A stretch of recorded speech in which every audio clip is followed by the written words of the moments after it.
నమస్తే, welcome to of the record. Kuppam నియోజకవర్గంలో భువనేశ్వరి చక్రం తిప్పుతున్నారా?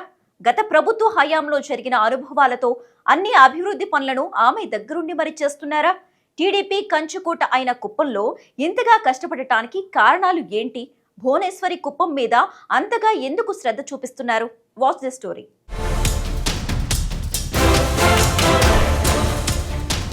తన రాజకీయ జీవితంలో అత్యంత ప్రభావవంతమైన కుప్పం నియోజకవర్గం నుంచి 9 సార్లు గెలిచారు తెలుగుదేశం పార్టీ అధినేత చంద్రబాబు నాయుడు. కుప్పం అంటే చంద్రబాబు, చంద్రబాబు అంటే కుప్పం అన్న చందంగా పరిస్థితి ఉండేది. అయినా ఈ నియోజకవర్గంలో గత వైసీపీ పాలనలో చంద్రబాబు మార్కును దెబ్బ కొట్టాలని ఎన్నో ప్రయత్నాలు జరిగాయి. ఆఖరుకు చంద్రబాబు నాయుడు కుప్పం నియోజకవర్గంలో సొంత ఇల్లు కట్టుకునేందుకు అనుమతి కూడా ఇవ్వడానికి ముప్పతిప్పలు పెట్టింది గత వైసీపీ సర్కార్.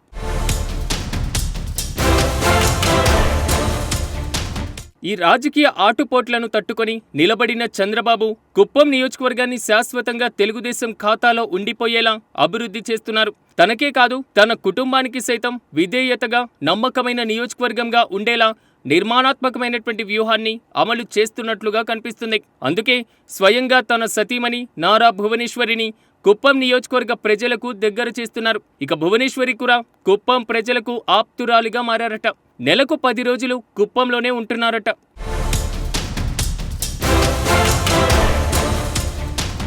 రెండు 2019 ఎన్నికలకు ముందు కుప్పం బాధ్యతలు నెత్తిన పెట్టుకున్న భువనమ్మ ఆ తర్వాత వరుసగా కుప్పంలో పర్యటిస్తున్నారు. క్షేత్రస్థాయిలోని క్యాడర్ సైతం ఆమెను చనువుగా పలకరించే పరిస్థితి ఏర్పడిందట. దీనికి తోడు పార్టీతో సంబంధం లేకుండా కుప్పం వాసులు ఎన్టీఆర్ ట్రస్ట్ సేవలు పొందుతున్నారట. దీంతో గతంలో 3 నెలలకోసారి కుప్పం వచ్చేటువంటి భువనేశ్వరి ఇప్పుడు ప్రతి నెలలో 10 రోజులు ఉంటున్నారు. రాజకీయాల్లో ఉండేవారు సహజంగా ప్రజలకు ఊహాజనితమైన ఆశలు కల్పిస్తూ వారిని భ్రమల్లో ముంచేయడం కామన్గా కనిపిస్తూ ఉంటది. కానీ నారా భువనేశ్వరి ప్రజల సమస్యలను మనసు పెట్టి వినడం, ప్రభుత్వంతో మాట్లాడి పరిష్కరించే దిశగా చర్యలు తీసుకుంటున్నారట.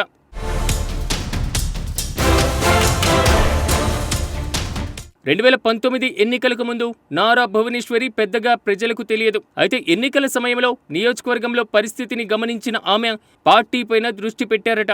నియోజకవర్గంలో సీనియర్స్, జూనియర్స్ మధ్య ఏర్పడిన విభేదాలు పార్టీకి ఇబ్బందికరంగా మారినట్లు తెలుసుకున్న భువనేశ్వరి అందరితో మాట్లాడి పరిస్థితిని సర్దిదిద్దారు. ఆ తర్వాత సంవత్సరం జరిగినటువంటి గంగమ్మ జాతరలో సైతం పాల్గొనడం జరిగింది.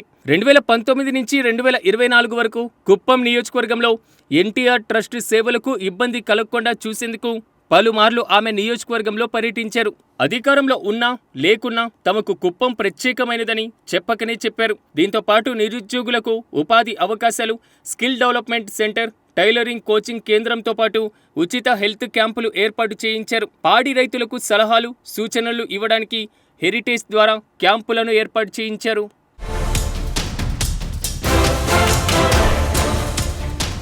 ఇక నియోజకవర్గంలో సొంత ఇల్లు లేకపోవడంతో శాంతిపురం మండలంలో గృహ నిర్మాణానికి 2 ఎకరాల భూమిని తీసుకున్నారు. అయితే అనుమతులు ఇవ్వకుండా చాలా కాలం అప్పటి ప్రభుత్వం ఇబ్బంది పెట్టింది. చివరికి కోర్టు ముట్టికాయలు వేయడంతో ఇంటి నిర్మాణం ప్రారంభమైంది. ఇక 2024 ఎన్నికల తర్వాత గృహప్రవేశం చేశారు. గృహప్రవేశం సందర్భంగా నియోజకవర్గంలోని ప్రతి ఇంటికి ఆహ్వానం పంపించారు. సుమారు 40,000 మందికి పైగా నియోజకవర్గ వాసులు వచ్చారు. ఇక యువత సెల్ ఫోన్ కు బానిసలు కాకూడదని హెచ్చరించిన భువనేశ్వరి దేశం కోసం యువత నిరంతరం శ్రమించాలని సూచించారట. దీంతో పాటు కొత్తగా పారిశ్రామికవేత్తలకు కీలక సూచనలు చేశారు. ఇక నర్సింగ్ విద్యార్థులను శుతిమెత్తగా మందలించారు. చెడుకు ఆకర్షితులు అవ్వకుండా లక్ష్యాన్ని గుర్తుంచుకోవాలని చెప్పకనే చెప్పేశారు.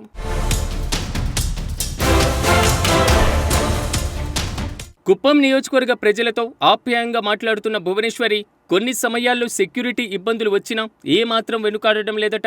ఎంతగా ఆమె కుప్పంలో కలిసిపోయారంటే చెల్దిగాని పల్లెకు చెందిన లక్ష్మమ్మ అనే తెలుగుదేశం పార్టీ కార్యకర్త నాయుడు ఎలా ఉన్నారని అడిగారట.